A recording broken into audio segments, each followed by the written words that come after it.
ఈ హరితహారము 10 సంవత్సరాల నుంచి 200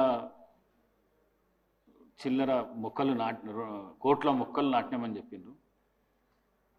నా దృష్టికి వచ్చింది ఏంటంటే కోనా కార్పస్ అని చెప్పేసి ఒక చెట్టు ఉంది.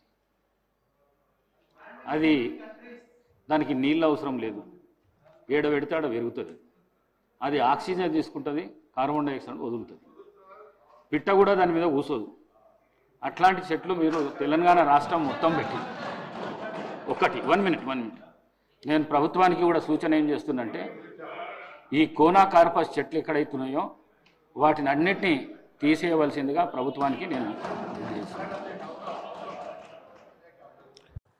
ఈ కోనా కార్పస్ గురించి యూట్యూబ్లోను వాట్సాప్లోనూ వచ్చిన విషయాలే కానీ సైంటిఫిక్గా ఉన్న విషయాలు చాలా తక్కువగా ఉన్నాయి. అందుకని మేము సైంటిఫిక్గా వెతికాను. నేను బాగా సెర్చ్ చేశాను మెడ్లైన్స్లోను అక్కడంతాను. అందులో చూసింది ఏంటంటే ఈ వృక్షానికి ఫస్ట్ ప్రాపర్టీ కార్బన్ డైఆక్సైడ్ గాలిని బాగా ఎక్కువగా పీల్చుకుంటుంది. తక్కువ కాదు, ఎక్కువగా పీల్చుకుంటుంది. ఆక్సిజన్ వాయువును వదులుతుంది. కాబట్టి ఇది very good tree for us. 1 point. మిగతా దీనికి మెడిసినల్ ప్రాపర్టీస్ ఉన్నాయి. Anti diabetic property, antibiotic property, metal absorption property, అలాంటి చాలా ప్రాపర్టీస్.